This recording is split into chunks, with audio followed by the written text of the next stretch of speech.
80 units of the Czinger 21C already sounded like a vanishingly small production run.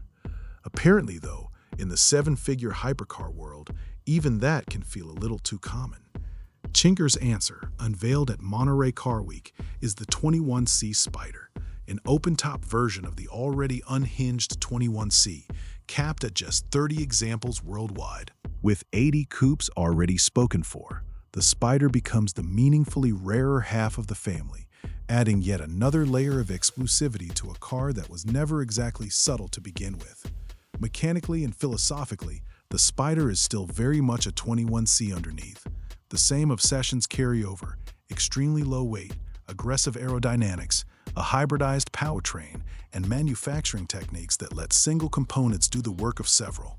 But Czinger didn't just lop off the roof and call it done. The Spyder also serves as a debut platform for new hardware, including a braking and suspension component that could eventually trickle down to the rest of the lineup.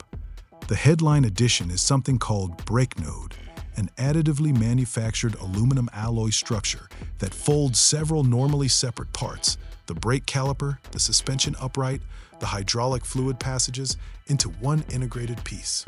That's the kind of consolidation Czinger has built its whole identity around, using additive manufacturing to create shapes and combine functions that traditional casting and machining simply can't pull off. The payoff isn't just cleverness for its own sake either. Each brake node shaves 1.5 pounds, about 0.7 kilograms, of unsprung mass at every corner, adding up to roughly 6.2 pounds saved across the car, while also boosting stiffness by 30%.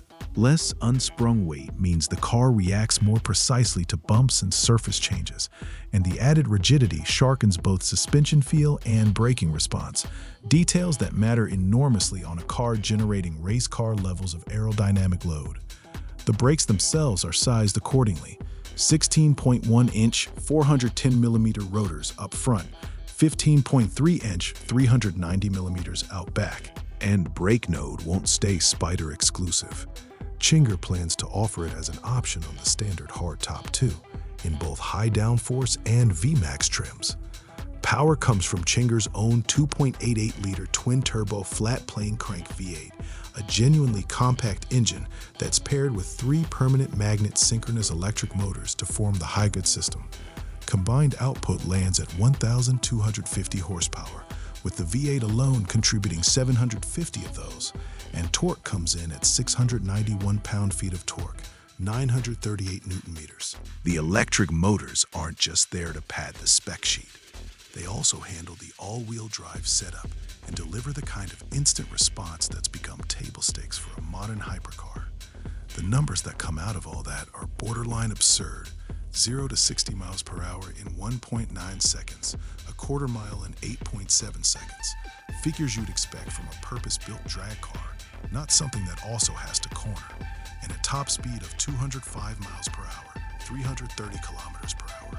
Losing the roof clearly hasn't softened this thing into a cruiser. If anything, the Spyder seems to double down on the coupe's original mission.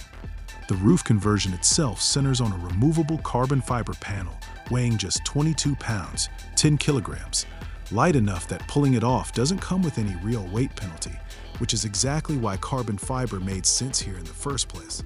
It lets the driver experience the powertrain and aero without a fixed roof getting in the way. There's a catch though, and it's a genuinely odd one.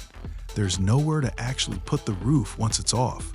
No front trunk cubby, no rear cargo slot, nothing sized to swallow a 22-pound carbon panel.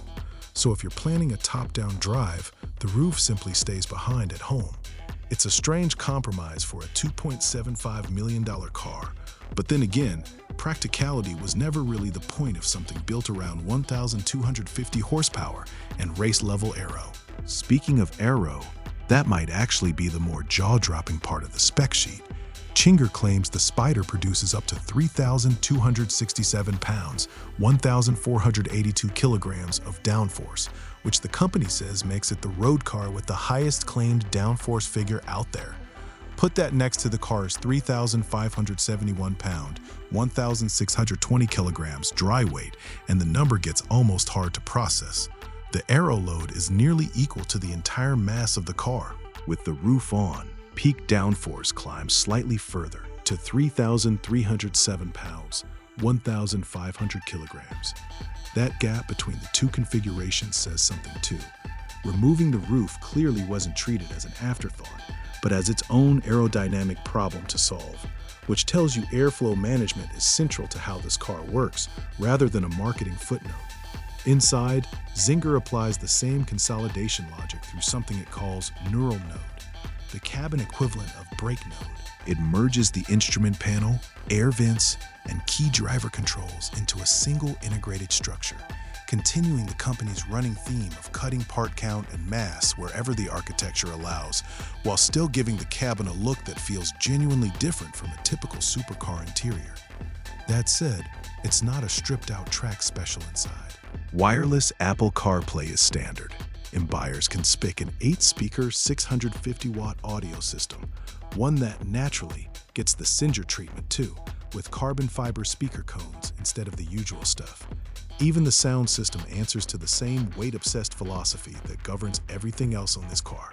Put the neural node, brake node, hybrid powertrain, removable roof, and aero package together, and the Spyder starts to feel like more than just a topless coupe. It reads as a car where nearly every subsystem was run through the same design filter. Consolidate functions, cut mass, add stiffness, lean on manufacturing methods that wouldn't have been possible a decade ago. Additive manufacturing in particular lets Czinger build genuinely complex, function-combining parts that would be difficult or outright impossible with conventional casting and machining. It's a fundamentally different way of building a car than bolting comfort features, brakes, structure, and aero onto a chassis as separate exercises.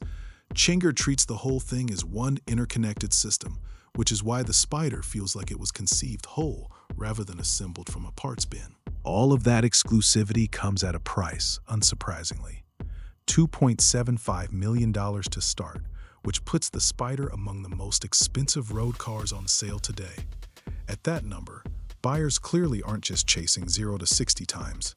The pitch is the whole package: a 1,250 horsepower hybrid drivetrain, a 205 mile/hour top end, race-derived aero, additively manufactured chassis hardware, a roof you can remove but not really pack away, and a production run capped at just 30 cars. It's aimed squarely at collectors who want something even the 80-unit coupe run can't offer.